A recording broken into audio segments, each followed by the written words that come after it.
Hello दोस्तों, नमस्ते, प्रणाम। मैं स्वागत करती हूँ आप सभी का अपने यूट्यूब चैनल पर। हमारे चैनल को सब्सक्राइब करिए, लाइक करिए, अपने दोस्तों तक शेयर करना मत भूलिए। आज मैं बहुत ही प्यारा चुटकुला नाच गीत लेके आई हूँ। कैसा लगा कमेंट में ज़रूर बताना। आप लोग ढेर सारा प्यार दुलार हमें देना। तो आइए सुनिए।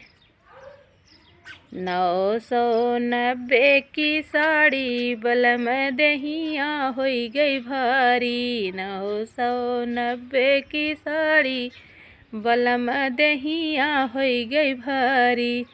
चल के सोनरवा से टिकवा दे वायदा, चल के सोनरवा से टिकवा दे वायदा। पतिया लगवैदा यारी यारी, बलम दहिया होई गई भारी। पतिया लगवैदा यारी यारी, बलम दहिया होई गई भारी।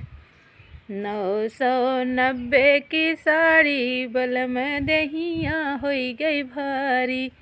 990 की साड़ी बलम दहिया होई गई भारी। चल के सोनरवा से नथिया दे वायदा, चल के सोनरवा से नथिया दे वायदा। पतिया लगवैदा यारी यारी, बलम दहिया होई गई भारी।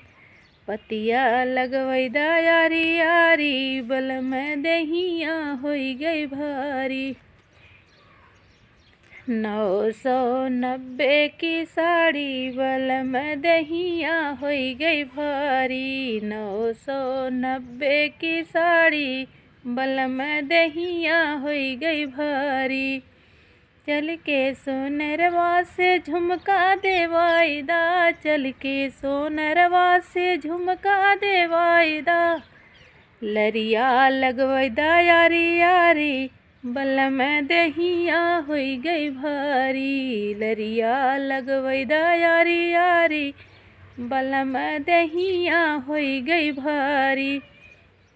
990 की साड़ी बलम दहिया होई गई भारी।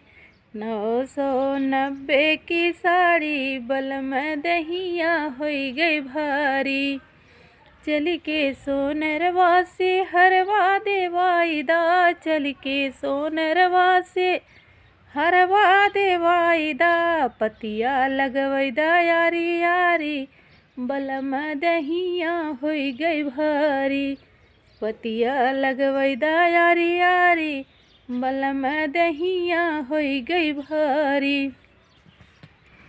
990 की साड़ी बलम दहिया होई गई भारी। 990 की साड़ी बलम दहिया होई गई भारी।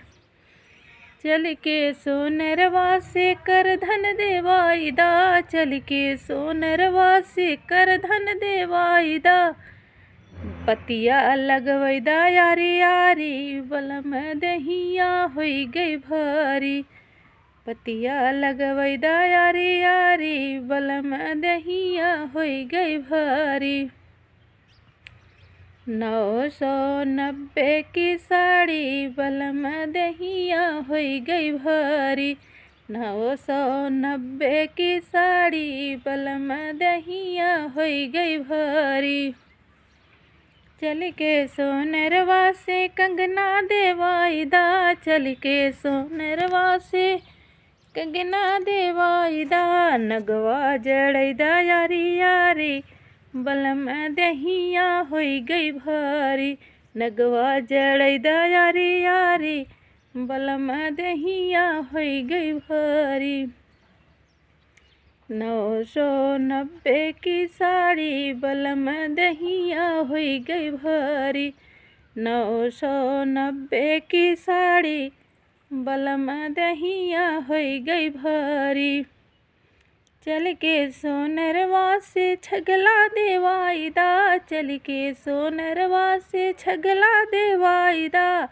घुघरू लगवैदा यारी यारी, बलम दहिया होई गई भारी। घुघरू लगवैदा यारी यारी, बलम दहिया होई गई भारी।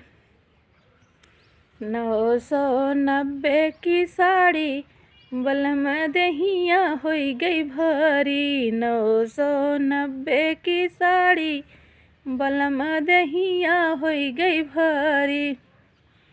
चल के बजजवा से लहंगा देवाईदा, चल के बजजवा से लहंगा देवाईदा।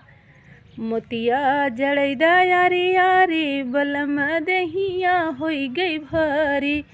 मोतिया जड़ैदा यारी यारी, बलम दहिया होई गई भारी।